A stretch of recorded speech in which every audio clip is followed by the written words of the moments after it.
اورنگزیب اور انگریز۔ جب انگریزوں نے عالمگیر اورنگزیب کو للکارا، ویسے تو ایسٹ انڈیا کمپنی نے 1603 میں ہندوستان میں اپنی آمد کے بعد مسلسل فتوحات کا سلسلہ جاری کر لیا تھا، لیکن اس سفر کے دوران ایک موڑ پر انہیں ایک ایسی شرمناک شکست ہوئی تھی جس نے کمپنی کا وجود ہی خطرے میں ڈال دیا تھا۔ یہ بات کم ہی لوگ جانتے ہیں کہ سراج الدولہ اور ٹیپو سلطان پر فتح حاصل کرنے سے پہلے کمپنی نے اورنگزیب عالمگیر سے بھی جنگ لڑنے کی کوشش کی تھی، لیکن اس میں پوری طرح شکست کھانے کے بعد انگریز سفیروں کو ہاتھ باندھ کر مغل شہنشاہ سے معافی مانگنے پر مجبور ہونا پڑا تھا۔ واقعہ کچھ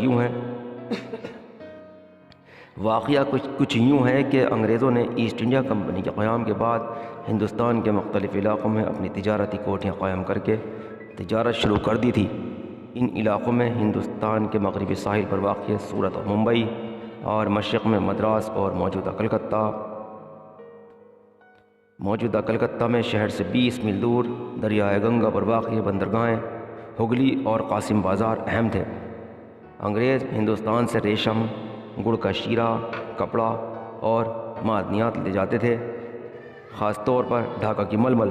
انگلستان میں اس ململ کی بڑی مانگ تھی۔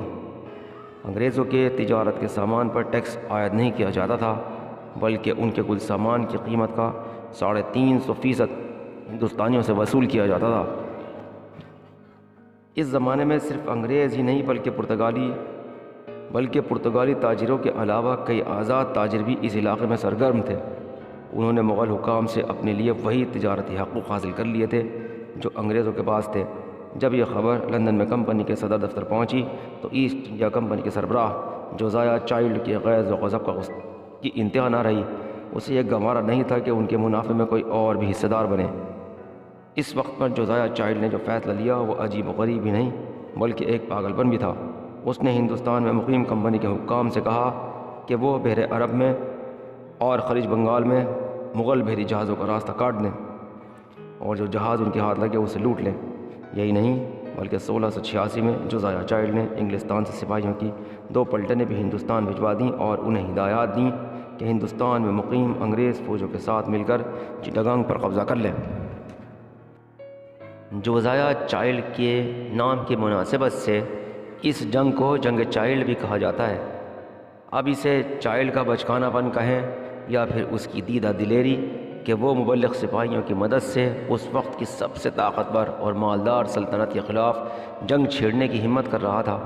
اس زمانے میں ہندوستان پر اورنگزیب عالمگیر کی حکومت تھی اور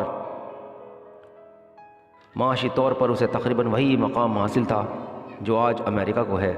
اورنگزیب کے عہد میں سلطنت کی سرحدیں کابل سے ڈھاکہ تک اور کشمیر سے پانڈیچیری تک پھیلی ہوئی تھی۔ یہی نہیں، اورنگزیب کی فوجیں دکن کے سلطانوں، افغانوں، مرہٹوں سے لڑ کر اس قدر تجربہ کار ہو چکی تھیں کہ وہ اس وقت دنیا کی کسی بھی فوج سے ٹکرا سکتی تھیں۔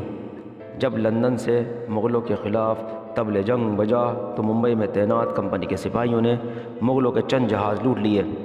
اس کے جواب میں سیاہ فام مغل امیر البحر سیدی نے ایک طاقتور بحری بیڑے کی مدد سے ممبئی کا محاصرہ کر لیا۔ اس موقع پر الیگزینڈر ہیملٹن نامی ایک انگریز ممبئی میں موجود تھا جس نے بعد میں ایک کتاب لکھ کر اس واقعے کا آنکھوں دیکھا حال قلم بند کیا۔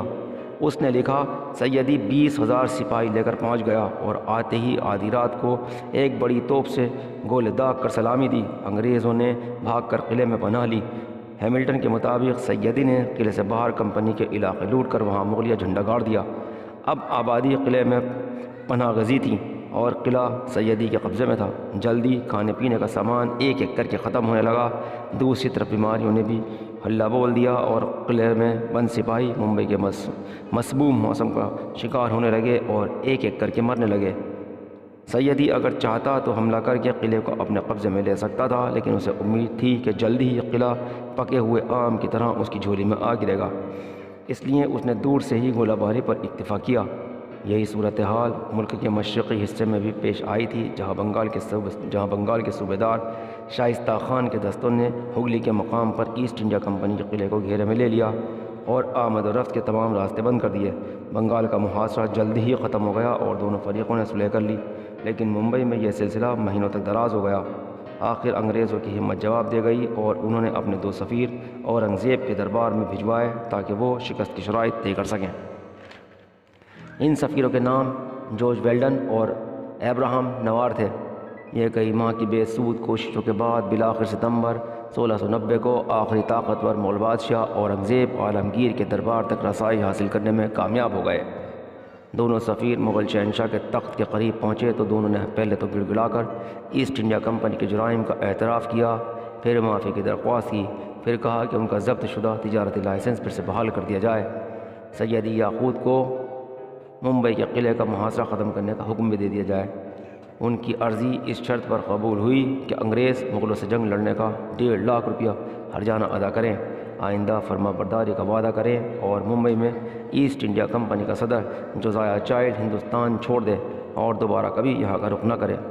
انگریزوں کے پاس یہ تمام شرائط سر جھکا کر قبول کرنے کے علاوہ اور کوئی چارہ نہ تھا، سو انہوں نے سب شرطیں منظور کر لی اور ممبئی جا کر سیدی یاقوت کو اورنگزیب کا خط دیا، تب جا کر اس نے محاصرہ ختم کیا۔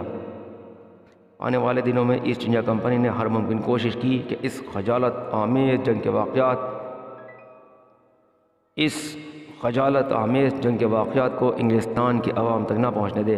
چنانچہ کمپنی کے پادری جان اوونگٹن نے 6 سال بعد جب اس جنگ کا احوال لکھا تو اس نے تمام تر ملبہ مغلوں کے وعدہ خلافی پر ڈال دیا۔ اس پر کمپنی نے اسے انعام سے نوازا۔ اوونگٹن کتاب میں جگہ جگہ انگریزوں کی بے جگری کا احوال بیان کرتا ہے، جنہوں نے اپنے سے 10 گنا بڑے دشمن کا ڈٹ کر مقابلہ کیا۔ یہی نہیں، وہ اپنی کتاب میں یہ بھی دعویٰ کرتا ہے کہ اس جنگ میں انگریزوں کو نہیں بلکہ سیدی یاقوت کو شکست ہوئی تھی۔